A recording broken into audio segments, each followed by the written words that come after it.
Assalamualaikum warahmatullahi wabarakatuh. Warahmatullahi wabarakatuh. Alhamdulillahirrabbilalamin. Assalatu wassalamu ala asrafil anbiya'i wal mursalin wa ala alihi wa sahbihi asma'in. Asyhadu an la ilaha illallah wahdahu la syarikalah wa asyhadu anna Muhammadan abduhu wa rasuluh. Amma ba'd.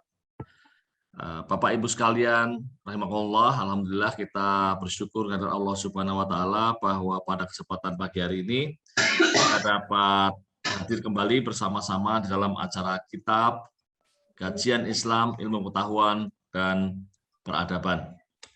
Dan hari ini kita mengambil topik yang sangat menarik, insya Allah, dengan narasumber Bapak Dr. Suharno.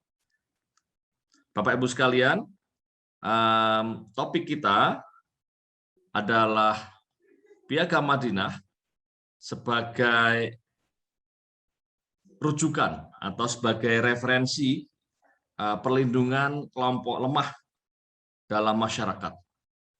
Jadi bagaimana kita bisa belajar dari apa yang pernah terjadi di masa Rasulullah tentang perlindungan terhadap masyarakat lemah. Nah, Bapak Ibu sekalian, acara ini kita rekam. Jadi insya Allah meskipun hadir belum banyak, tapi tetap insya Allah ini akan menjadi manfaat dan nanti pada waktunya akan diupload dan bisa diakses oleh siapapun secara lebih luas. Monggo, tanpa berpanjang lebar, saya akan mempersilahkan Pak Suharno untuk memulai diskusi kita hari ini, dan insya Allah diskusi nanti akan berlangsung sampai pukul 6.30. Monggo, Pak Suharno, kami persilahkan. Assalamualaikum warahmatullahi wabarakatuh. Alhamdulillahirabbil alamin. Asyhadu an la ilaha illallah wahdahu la syarikalah. Wa asyhadu anna Muhammadan abduhu wa rasuluh. La nabiyya ba'dah. Allahumma shalli wa sallim wa barik ala Muhammadin wa ala alihi wa sahbihi ajmain. Bapak-bapak, ibu-ibu, saudara sekalian yang saya cintai, marilah kita bersyukur pada Allah Subhanahu wa taala. Kita pada kesempatan yang mulia pagi ini kita masih dapat bertemu, diberi oleh Allah Subhanahu wa taala nikmat umur. Kita mari gunakan sama-sama untuk memenuhi hidup di jalannya, karena sesungguhnya kebahagiaan itu ketika kita bisa hidup berada di jalannya. Mari kita laksanakan, termasuk kajian pada pagi hari ini dalam rangka untuk mencari cintanya Allah Subhanahu wa taala kepada kita sekalian sebagai hamba. Jadi ketika kita ini beramal, beribadah, menjalankan takwa dalam rangka untuk mencari cintanya Allah Subhanahu wa taala, maka Allah dalam hadis An-Nawawi, ya, Arba'in An-Nawawi, jadi silahkan nanti dibaca, dicek, hadis ke-38 ya. Ini hadis-hadis yang sahih Bukhari, ya. Itu Allah Subhanahu wa taala ketika sudah mencintai hambanya, fa idza ahbabtuhu kuntu sam'ahul ladzi yasma'u bih. Allah itu merelakan samaan. Samaan itu apa? Pendengarannya. Pendengarannya itu untuk dijadikan oleh yang jadi hambanya itu untuk menjadi pendengarannya. Wa basarahu allati yubsiru bih. Penglihatannya untuk dijadikan oleh hambanya itu. Ya, saya kira tidak secara murni seperti itu ya, tapi betapa seseorang hamba yang sudah dicintai itu oleh Allah Subhanahu wa taala luar biasa di backup ya. Wa yadahul ladzi yabtisu biha ya. Tangan Allah itu akan dijadikan tangannya oleh hamba tersebut ya. Ya. warid lahul lati yamsi biha. Kaki Allah itu akan dijadikan akan menjadi kakinya untuk digunakan untuk berjalan kemana. Jadi luar biasa. Walain sa'alani la'utiyannahu.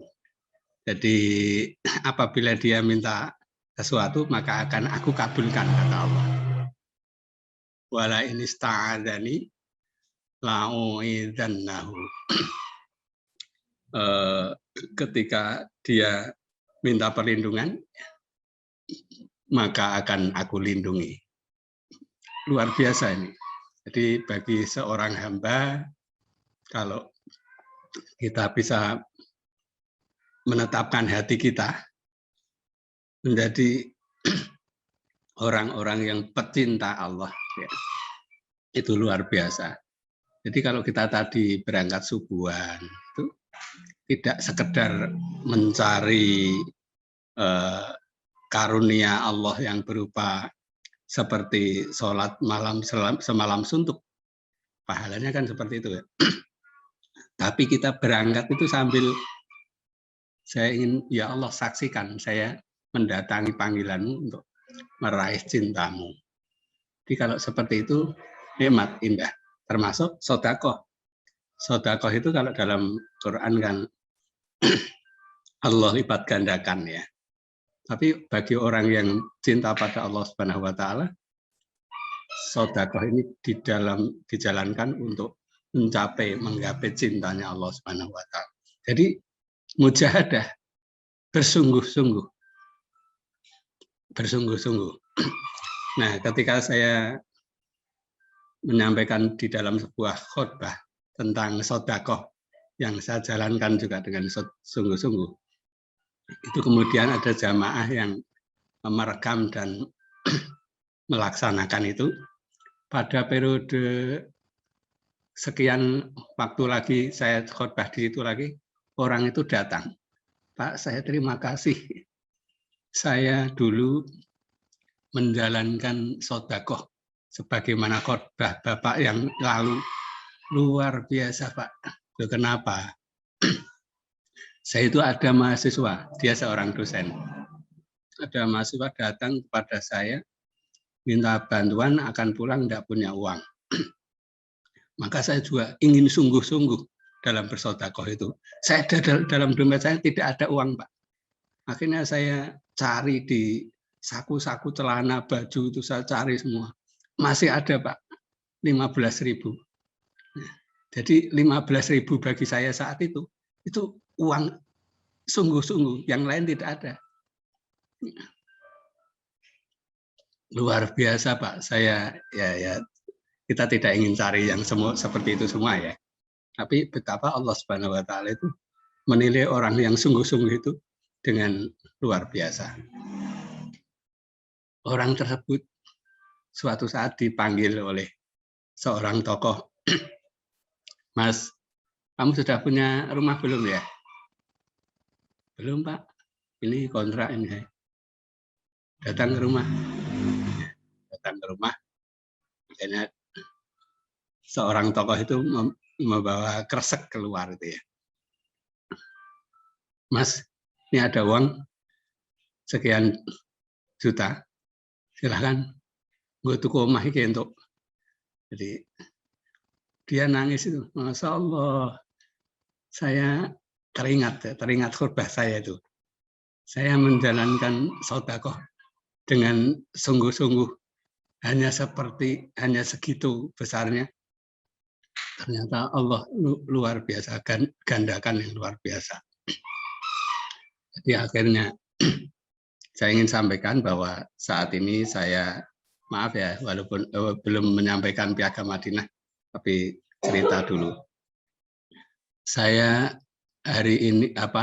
saat ini adalah ulang tahun ya, ulang tahun ke-7 operasi saya, operasi otak saya. Operasi otak saya di Surabaya karena Jogja belum ada dulu. Saat itu luar biasa sakitnya. Nah, ketika mau operasi itu tim dokter memberitahu kepada saya, Pak Arno, ini operasi sekarang yang kanan. Ternyata di yang kiri Bapak juga ada sedikit, bukan sedikit, ada tumor. Yang kanan ini trigeminal neuralgia. Trigeminal neuralgia itu saraf yang bersangkut, yang harus dipisahkan di otak itu. Nah, yang kiri ini ada tumor, harus diambil ini. Oh, kenapa tidak sekarang sekalian, Pak? Oh, nggak bisa, bahaya. Harus paling cepat setahun lagi. Setahun lagi nanti ke sini lagi operasi. Nah, betul setelah operasi saya selesai, dan singkat cerita, belum ada 1 tahun, saya sudah mulai sakit. Sudah mulai sakit.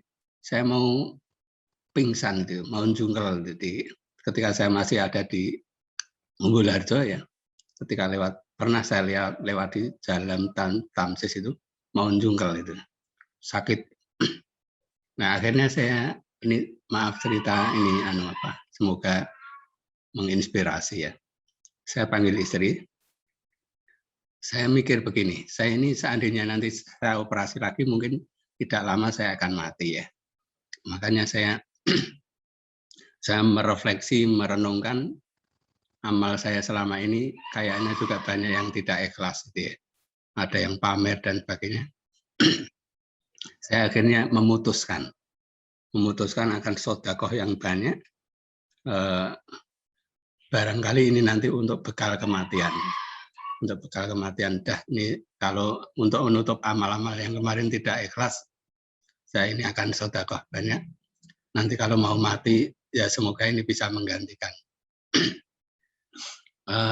Saya sampai sekarang alhamdulillah, saya anak-anak yatim itu, asuhan saya itu di desa sana 9 orang, saya kasih uang yang ya melebihi gaji saya saat itu ya.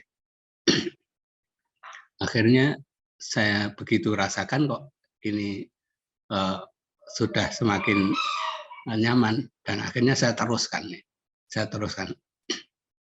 Dan yang luar biasa, selain ini sudah 7 tahun alhamdulillah, saya rasakan ini sudah tidak ada mungkin ya, karena sudah tidak terasa apa-apa.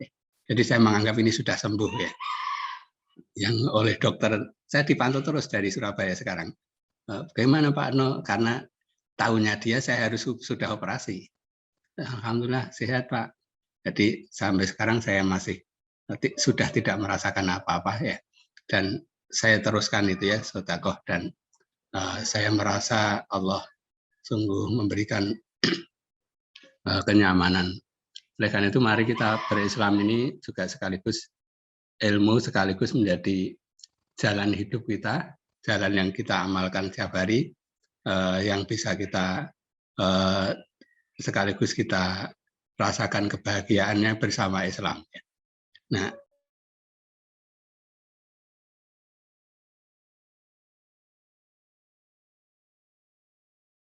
Pak Suharno termute itu, kepencet itu mute-nya.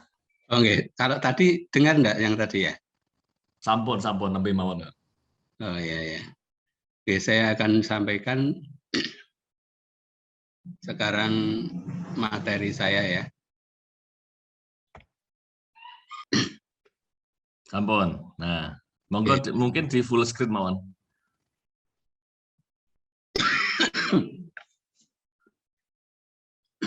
Oke, nuwun sewu, mohon maaf nih. Agak lambat laptopnya. Piagam Madinah sebagai rujukan pelindungan kelompok lemah dalam masyarakat.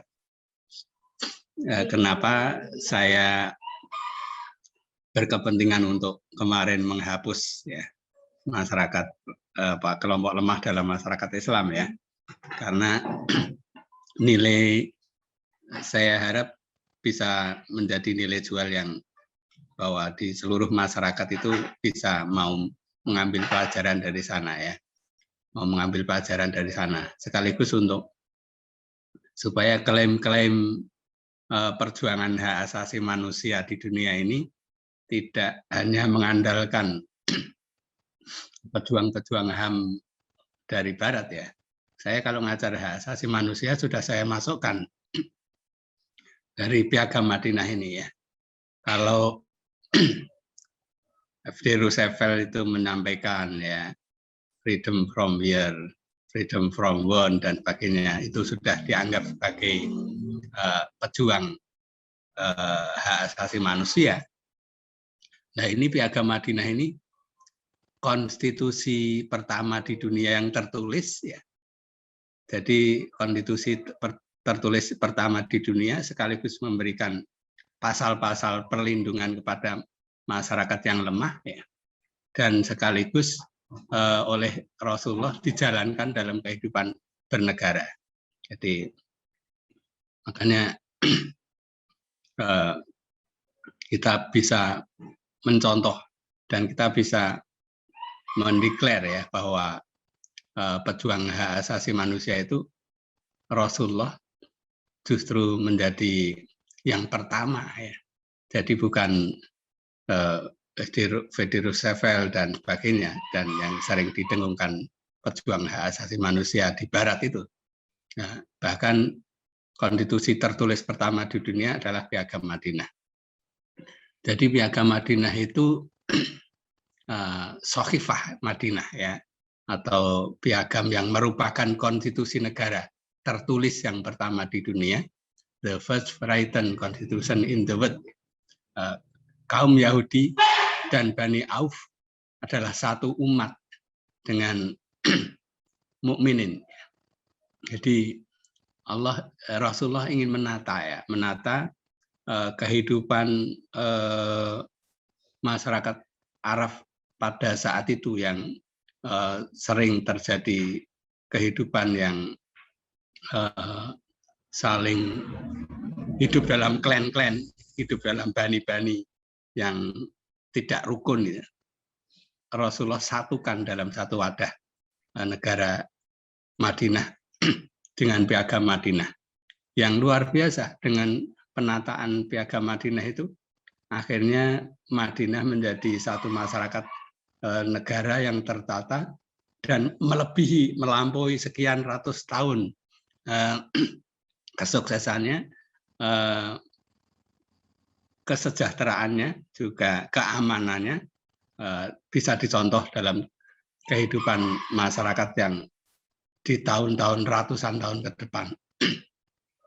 Juga kebebasan ini berlaku bagi sekutu-sekutu dan diri mereka, kecuali bagi yang zalim dan jahat.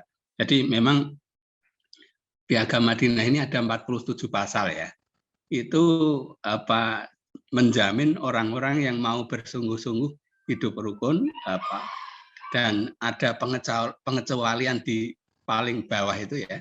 Nanti piagam ini tidak memberikan jaminan bagi orang-orang yang zalim dan jahat, khianat gitu ya.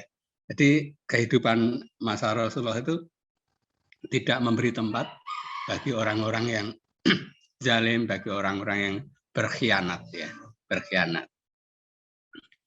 Nah, Piagam Madinah ini menjelaskan bentuk negara, mengatur hubungan antar kelompok ya. Nanti kalau teman-teman butuh Piagam Madinahnya bisa kita share ya. Hak dan kewajibannya kepada negara, kehidupan beragama, asas peradilan, dan sumber hukum, dan lain sebagainya. Ya. Selain mengejawantahkan konsep kenegaraan, ya, jadi berupa al-ummah, al-muslimah, ummah muslim ya. Juga isu kemajemukan. Ya. Jadi Madinah sudah memberikan contoh. Ya. Isu kemajemukan itu terpelihara, terjaga, teramankan. Kehidupan yang memberikan jaminan kepada berbagai kelompok yang ada itu aman ya. Karena Piagam Madinah itu dalam bahasa Jawa itu ngesuhi. Pasal-pasalnya itu ngesuhi terhadap berbagai kelompok yang ada itu, yang sudah sepakat untuk hidup ada di dalam Madinah itu semua dijamin. Kelompok-kelompok minoritas kalau ada yang menjadikan hidupnya tidak nyaman, itu dijamin oleh Rasulullah, oleh pemerintahan negara Madinah yang dituangkan di dalam Piagam Madinah itu. Ke dalam 47 pasalnya itu. Jadi luar biasa ini. Siapapun yang tinggal di dalamnya nyaman. Ya. Dari 47 pasal Piagam Madinah, ya, terdapat sekitar 24 pasal ya yang menyebut kaum Yahudi. Jadi Yahudi itu minoritas. Tapi di dalam piagam itu disebut sampai 24 pasal ya. Saking memberi jaminan ya, aman. Ya Rasulullah tahu ya, karena Yahudi ini kalau tidak istilahnya digenggam itu menjadikan masalah ya.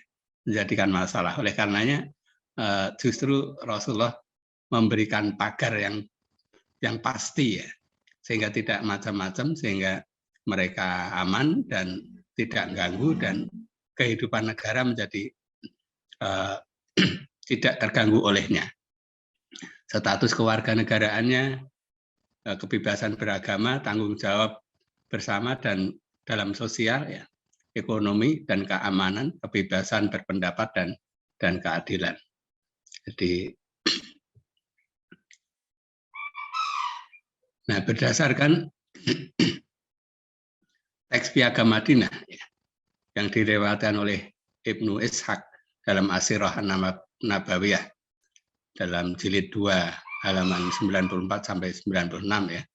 Nabi Muhammad SAW bersabda, menyatakan ya, wa inna yahuda bani Auf ummatan wal mukminin ya. Sesungguhnya Yahudi Bani Auf ya, adalah satu umat bersama kaum mukminin. Jadi dijamin satu umat, ya, satu perjuangan, ya, satu wadah. Ya. Nah, dengan pengakuan ini otomatis kaum Yahudi memperoleh hak selayaknya warga negara. Jadi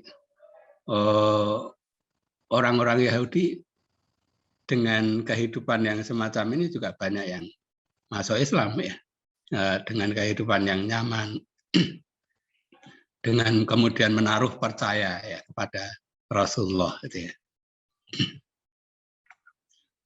Salah satu yang terpenting adalah adanya kebebasan beragama.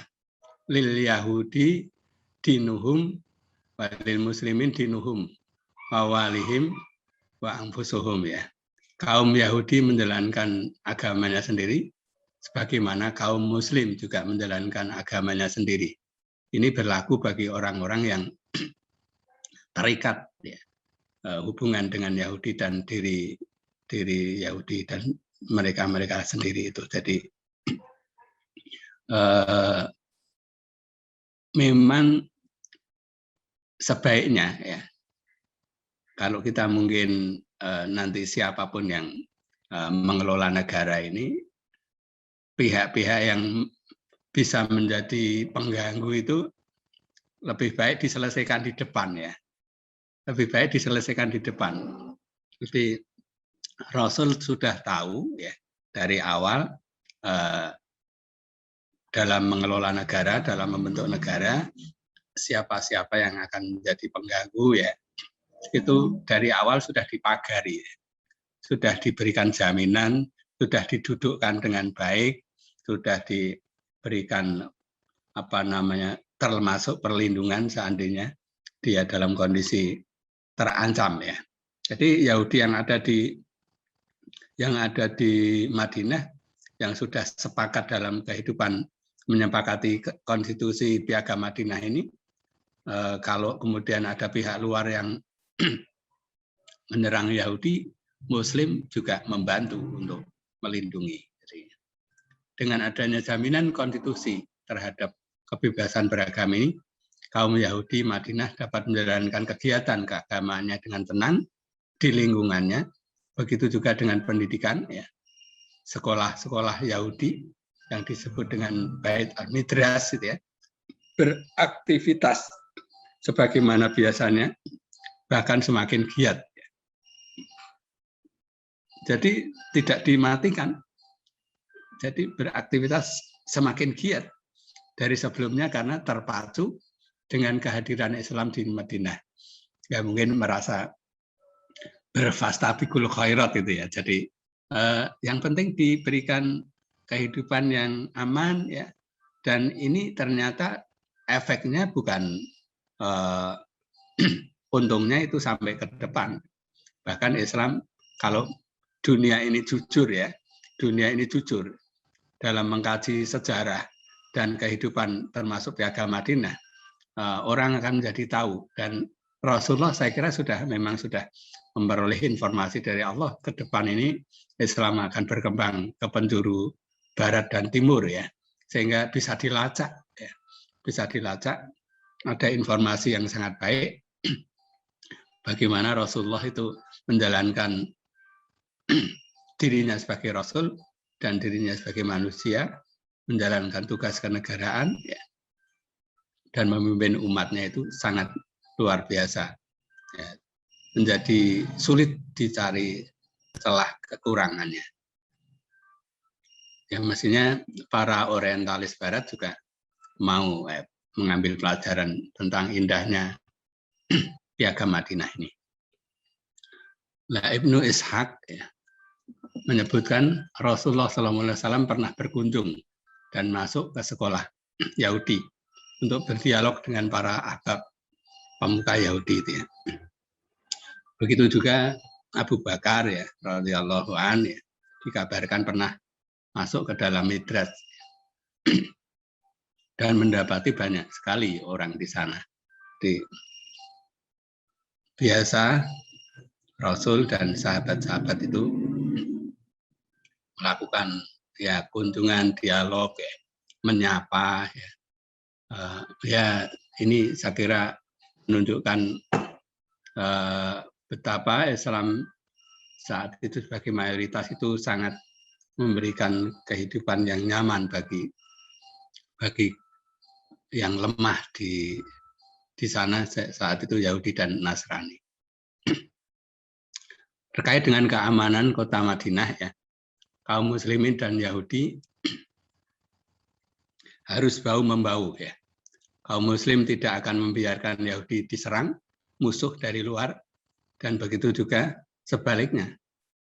Dalam teks Piagam Madinah Nabi SAW bersabda, wa inna bainahum annas. Ya. Ini tertutup ini gimana? Alaman dama yatrib ya. Kaum muslim dan Yahudi saling menolong dalam mempertahankan Madinah dari serangan pihak luar. Jadi kalau sudah sepakat dalam perjanjian, dalam konstitusi satu negara, maka siapapun akan menjadi dihadapi bersama kalau ada musuh dari luar.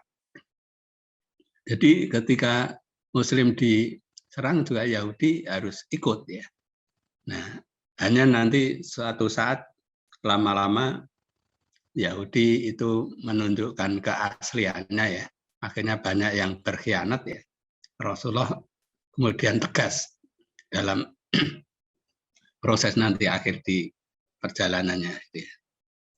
Tapi betapa Rasulullah sudah memberikan contoh yang luar biasa, kehidupan mengatur juga memperhatikan yang masyarakat yang lemah, dan menunjukkan betapa Rasul itu tidak seperti yang digambarkan orientalis barat yang Islam itu menyiarkan dengan pedang gitu ya.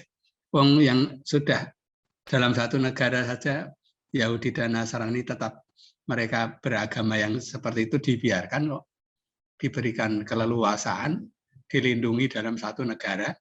Jadi luar biasa. Karena itu baik Muslim maupun Yahudi sama-sama berkewajiban menanggung beban biaya perang untuk mempertahankan Madinah dan dari serangan musuh. Wa innal yahudu yunfikun wa ma'al mu'minin wa madamu muharrabin. Sesungguhnya kaum Yahudi dan kaum mukminin sama-sama menanggung biaya perang bila diserang dari musuh. Jadi sudah sepakat dalam kehidupan satu negara ya apa-apa junjung bareng ya, ditanggung bersama.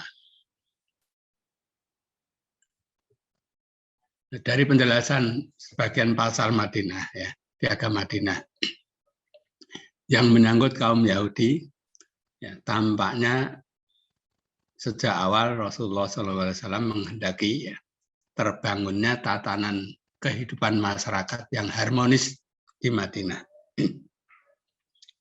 Sebegitu memahami orang Yahudi Nasrani sudah diinformasikan oleh Allah Subhanahu wa taala seperti apa karakternya, sehingga konstitusi Madinah itu disiapkan sedemikian rupa ya, untuk memberikan pagar, untuk sekaligus untuk memberi perlindungan dan tidak terjadi chaos ya, tidak terjadi Muslim yang mayoritas membantai Yahudi dan Nasrani, tidak terjadi itu sama sekali. Ya, bahkan dilindungi.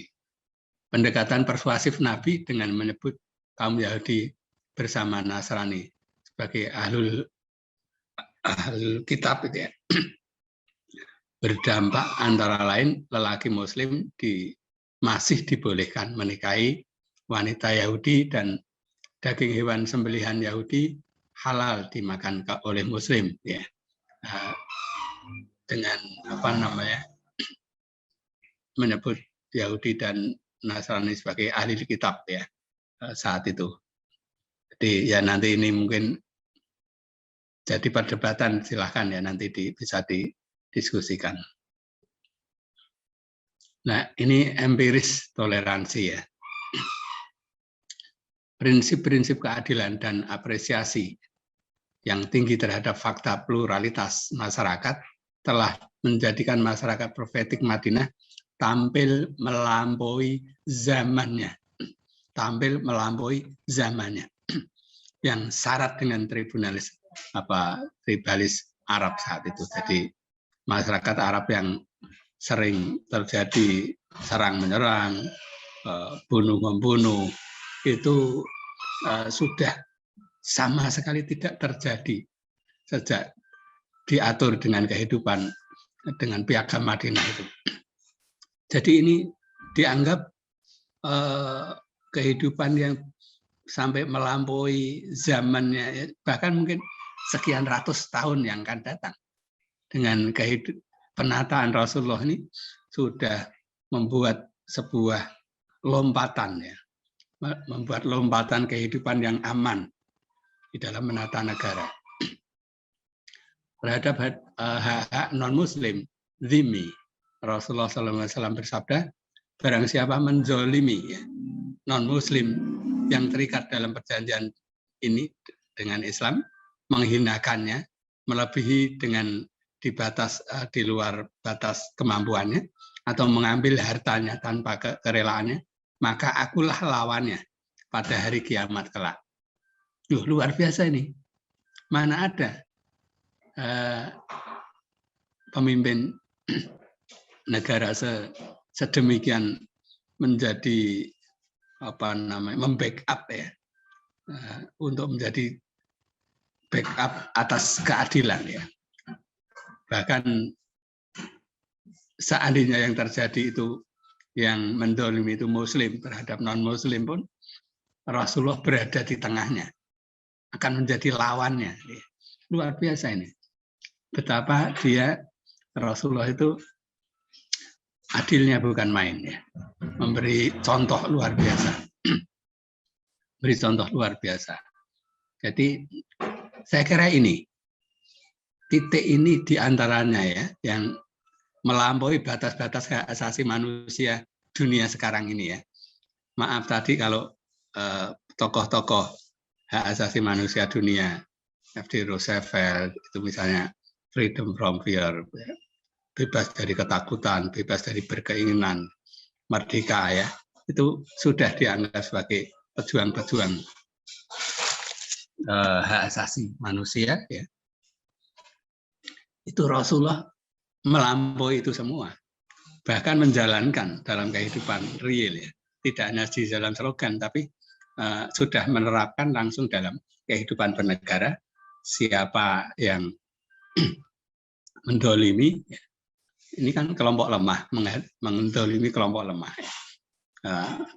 Yang sudah sepakat dalam perjanjian ini kemudian didolimi, itu Rasulullah akan menjadi membackup, melindungi, ya. Bahkan ancamannya, maka akulah lawannya pada hari kiamat kelak.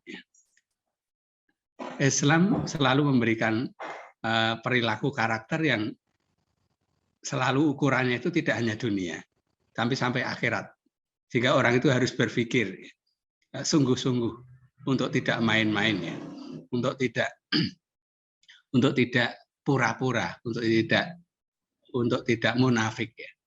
Bahwa sekarang kita pura-pura baik, tapi sebetulnya dalamnya tidak baik. Ya. Tidak ingin itu Islam. Serius, ya, sampai akhirat, ya, sampai perlindungan itu sampai akhirat. Jadi kalau yang mendolimi seperti itu, ya dilawan Rasul sampai akhirat. Sampai seperti itu, Rasulullah luar biasa saya kira. Jadi perilaku seperti ini saya kira melampaui batas hak asasi manusia yang seperti sekarang itu didengungkan Barat, ya. Melampaui itu semua. Perlindungan Islam itu terhadap hak asasi manusia melampaui itu semua.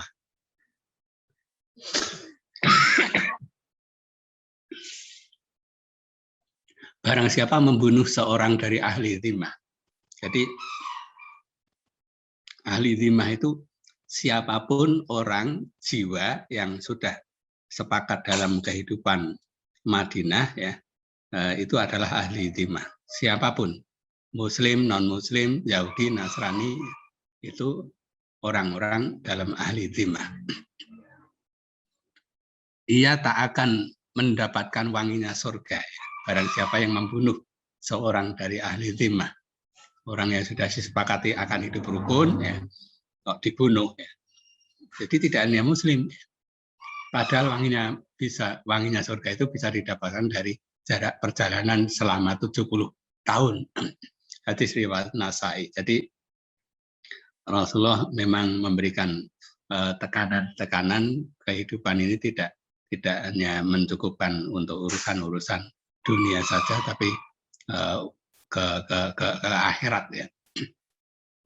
Nah, dalam konteks keindonesiaan, saya kira pernah terjadi Pak Ahmad Dahlan, Kiai Haji Ahmad Dahlan yang dianggap sosok berpikiran maju terbuka dengan toleran, juga mempraktekkan toleransi hidup, membuat Dr. Sutomo saat itu, ya, seorang elit priai Jawa dan salah seorang pemimpin Budi Utomo kepencut dengan Muhammadiyah dan bersedia menjadi advisor, ya, Postur Muhammadiyah, ya, saat itu, ya. Saya kira ini sudah hal-hal lain, ya. Jaminan konstitusi dan pendekatan-pendekatan persuasif yang dilakukan Rasulullah menunjukkan toleransi yang tinggi kepada kaum Yahudi, tapi seiring perjalanan waktu, kaum Yahudi melihat masyarakat Muslim sebagai ancaman, bahkan musuh, ya. Sejumlah individu Yahudi membuat kericuhan dan menyebarkan permusuhan. Ya, ini mulai muncul aslinya lagi, ya. Yahudi dan Nasrani mulai memfitnah, ya. Sudah banyak memfitnah, sering mengajukan keributan, ya. Bahkan menunjukkan di depan mata, ya, juga termasuk memfitnah. Ini pasal kehidupan berikutnya, ya. Ini bukan pasal Piagam Madinah, tapi era kehidupan Yahudi setelah itu lama-lama menjadi muncul keiriannya, maka bagaimana nanti sikap Rasulullah juga tegas sekali, merusak kios-kios di pasar, ya, baru, ya, milik Muslim, ya, dan sebagainya. Ini sempat menjamu musuh dan sebagainya. Jadi mulai menunjukkan mengingkari pasal-pasal Piagam Madinah, ya. Maka Rasulullah mulai melakukan perlawanan. Sikap permusuhan yang digalang oleh para pemuka Yahudi ya, semakin dipertajam ya, para penyair ya saat itu ya, ada Marwan, Abu Afaq dan sebagainya, mereka sudah membuat sindiran-sindiran dan sebagainya, melontar bait-bait menghina Islam dan sosok Nabi ya. Nah ini sudah mulai ya. Nah kita juga bisa mencontoh nanti bagaimana Rasulullah tegas terhadap Yahudi dan Nasrani yang sudah berkhianat ya. Nah ini nah, dalam kondisi seperti ini Nabi pun bersikap tegas. Tantangan Bani Qainuqa ya, dijawab dengan tegas, dihadapannya dengan perang ya. Ya kalau memang sudah punya banyak yang berkhianat ya, ya Rasulullah mengajarkan ketegasan. Jadi dan sebagainya. Setelah itu Rasulullah mengambil sikap dengan ketegasan terhadap Yahudi dan Nasrani yang melampaui batas penghinaan dan sebagainya. Saya kira itu dulu, Mas. Oke, terima kasih Pak Suharno atas materi yang telah disampaikan. Sangat menarik saya kira. Banyak pelajaran, saya sendiri banyak belajar gitu dari apa yang disampaikan oleh Pak Suharno. Nah, jamaah sekalian, silakan Pak Ahmad Ramadhani Surya Putra. Nah, Mas Doni, silakan. Langsung ternyata. Saya kira. Jadi, matur nuwun. Assalamualaikum warahmatullahi wabarakatuh. Saya termasuk yang ya Mas Suharno ini sejak dulu nggak berubah ya, awet muda juga ini. Saya tahu sejak zaman SMP itu karena sering main ke rumah saya dulu. Ketemu bapak sih, bukan ketemu saya. Ini Mas Ramadan ini di mana tuh tinggalnya? Saya Pak Dawami dulu. Oh iya. Jadi apa? Pertanyaan pertama sih sebenarnya seberapa lama sih umur dari Piagam Madinah?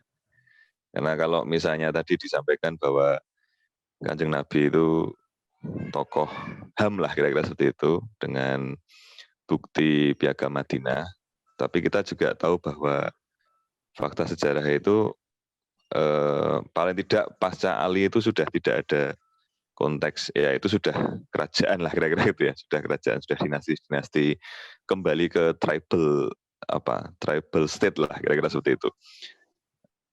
Mungkin kalau dengan mukadimahnya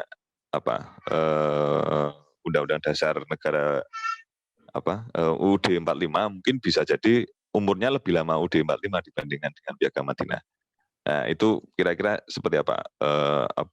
Pemahaman seperti itu kan juga mungkin perlu ya karena saya background-nya juga bukan dari ilmu sosial ya, tapi sejauh mana Piagam Madinah itu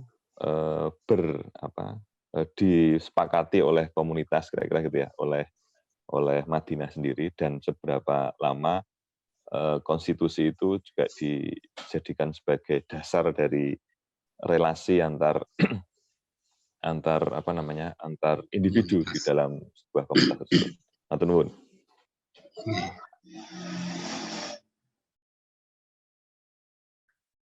Langsung itu Mas. Monggo mungkin langsung. Ini ya. Ini alhamdulillah saya bisa dipertemukan dengan teman-teman lama ya. Sudah puluhan tahun ya Mas. Ini alhamdulillah. Ini tinggal di mana Mas sekarang Mas? Saya di daerah utara perumahan Candi Kebang. Oh iya. Nanti tolong WA ke saya. Saya pengen nyambung ya, karena ini yang lama sekali nih. Saya alhamdulillah bisa ketemu. Ya, pertanyaan yang ini mengajak kepada kita semua ya sebetulnya. Berjuang bagaimana bisa kehidupan masa Rasulullah itu bisa dicontoh, bisa kehidupan bernegara beliau juga bisa dilaksanakan dalam kehidupan di luar Madinah. Termasuk mestinya di Saudi sendiri kalau mau mengambil pelajaran luar biasa ini dihidupkan kembali ya, masa-masa kejayaan, karena jaminan masyarakat terbaik itu tidak ada lain kecuali masyarakat zaman Nabi dan para sahabat sebetulnya ya. Itu sudah dinyatakan oleh Allah sendiri. Ya, saya kira memang Piagam Madinah menjadi tidak panjang umurnya ya karena sebetulnya kepentingan perjuangan kepentingan dari kelompok politik yang mereka juga menginginkan kekuasaan itulah yang kemudian mengambil jalan sendiri-sendiri. Ada yang menggunakan jalan kekuasaan gitu ya. Oleh karena itu paling tidak ya Piagam Madinah itu masa berlaku, masa waktunya ya sepanjang Rasulullah berkuasa dalam memimpin negara Madinah itu ya. Jadi karena kalau kita memperhatikan seterusnya itu tatanan dan juga kehidupan paling tidak sesudah masa Ali ya, sesudah masa Ali itu memang sudah tidak banyak yang mengindahkan tatanan-tatanan yang dipancangkan, ditanamkan oleh Nabi dan dengan konstitusi Piagam Madinahnya itu. Sehingga bagi kita ya, saya kira sampai sekarang, mari kita juga menawarkan ya, mensosialisasikan ya, bahwa nilai-nilai Piagam Madinah bisa menjadi satu konstitusi, menjadi instrumen ya, dalam pengelolaan negara. Jika negara itu adalah negara yang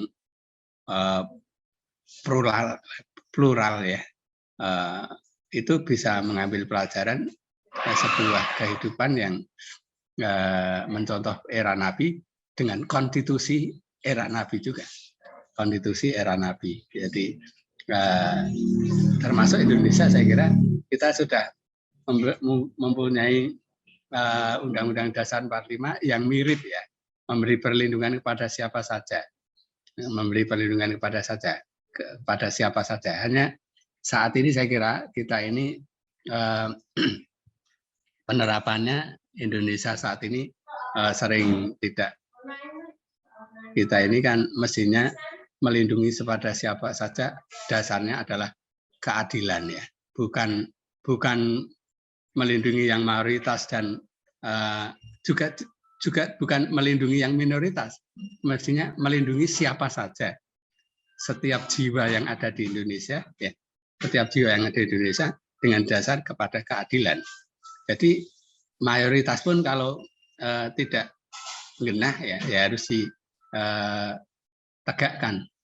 Minoritas pun kalau memang dia tidak berkomitmen ya harus ditegakkan. Jangan atas dasar minoritas kemudian harus dilindungi apapun dia, seperti apapun dia dilindungi. Ya, di saat ini kan sekarang yang kita rasakan kan seperti itu di Indonesia. Kenapa menjadi banyak problem? Karena orang-orang yang dari minoritas yang melakukan pelecehan, kemudian melakukan ketidakadilan, penodaan dibiarkan, itu saya kira juga sumber ketidakbaikan ya, ketidakadilan. Saya kira begitu Mas Romdoni. Ini ternyata juga ada teman saya Bu Supri ini ya, ini dari Purbalingga ini saya baca ini. Jadi Bu Supri ini dari Purbalingga, jauh sekali ya. Terima kasih Bu Supri. Baik, terima kasih Pak Suharno. Ada lagi Bapak Ibu sekalian pertanyaan, mungkin komentar, tanggapan atas apa yang disampaikan oleh Pak Suharno tadi? Pak Soeharno, jadi secara formal tidak pernah ada ya semacam pembatalan deklarasi pembatalan Piagam Madinah itu? Kayaknya yang saya tahu itu mati perlahan-lahan, ditinggalkan perlahan-lahan ya. Secara resmi tidak berlaku itu kok enggak, saya belum dengar itu ya. Dalam kajian Republika yang saya ikuti itu juga tidak ada itu. Baik. Monggo nanti sama-sama dilacak ya nanti. Kalau terkait dengan profetiknya mungkin jadi apakah suasana komunitas atau masyarakat pada saat itu juga melihat figur Rasulullah ya? Wah, Rasulullah sudah meninggal ya, berarti mungkin ini bayangan saya saja, mungkin Piagam Madinah sudah tidak lagi menjadi prioritas kira-kira begitu. Ya, dianggap Piagam Madinah itu bagian dari Rasulullah ya. Sehingga ya Rasul sudah tidak ada ya sudah. Ya. Baik. Tapi sesudah itu apakah ada semacam piagam lain seperti Piagam Madinah, Pak Harno? Mungkin dalam masa kepemimpinannya Umar, Abu Bakar, Umar, Utsman, Ali, atau mungkin juga pemimpin-pemimpin sesudah itu? Jadi masa-masa sahabat ya, itu sebetulnya mereka masih meneruskan era kepemimpinan Rasulullah ya. Hanya memang kemudian telah terjadi pertumpahan darah, perebutan kekuasaan di sudah era Ali dan sebagainya itu menjadi sudah tidak terurus itu. Jadi sepertinya sudah tidak melangsungkan itu kembali dalam kehidupan bernegara. Baik, terima kasih. Ada Bapak Ibu sekalian, silakan. Kami persilakan kalau ada pertanyaan, komentar, tanggapan. Sudah waktu saya kira satu lagi lah. Pak Arno, nun sewu. Silakan, Mas Wada. Itu konstitusi negara diganti dengan apa setelah Piagam Madinah? Apa ada muncul nggak konstitusi baru gitu yang mengatur kira-kira gitu? Iya. Kalau dalam kehidupan, nah ini mestinya yang paling merasa berkepentingan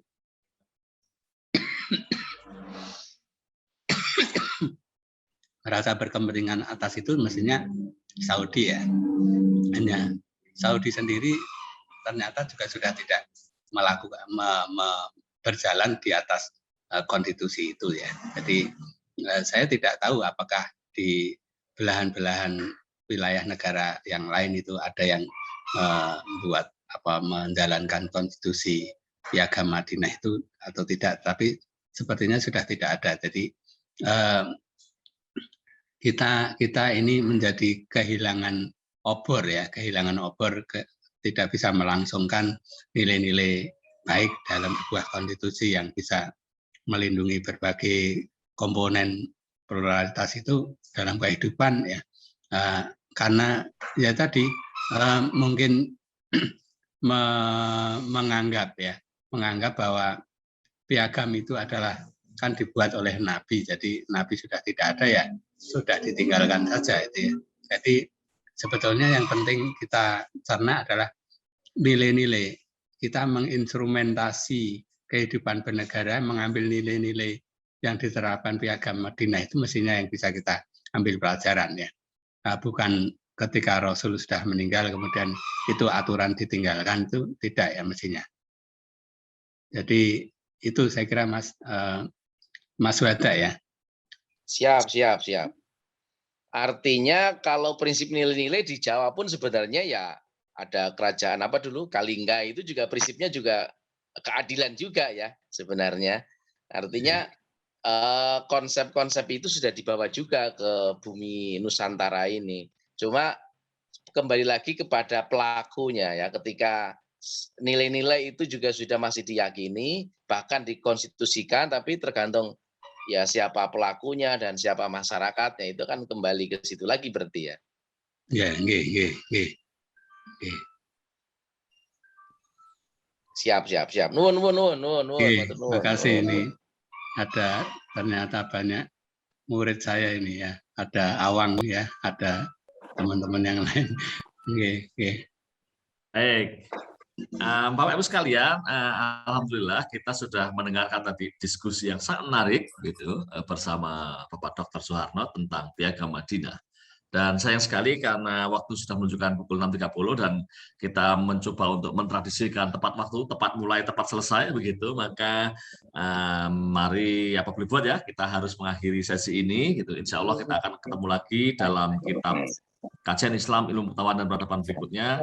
Pekan depan insya Allah kita akan bersama dengan Profesor Syamsul Hadi dengan topik tentang bahasa Arab sebagai ilmu alat untuk memahami Islam. Nah, insya Allah kita ketemu lagi pekan depan. Sekali lagi terima kasih kepada Bapak Dr. Soeharno yang telah berkenan berbagi ilmu pada kesempatan pagi hari ini, dan juga kepada semua Bapak Ibu sekalian yang telah berkenan hadir pada meramaikan acara kitab hari ini. Kita ketemu lagi, semoga semua kita selalu dalam keadaan sehat. Assalamualaikum warahmatullahi wabarakatuh. Waalaikumsalam. Ramadan ya nanti. Oh, nggih. Terima kasih.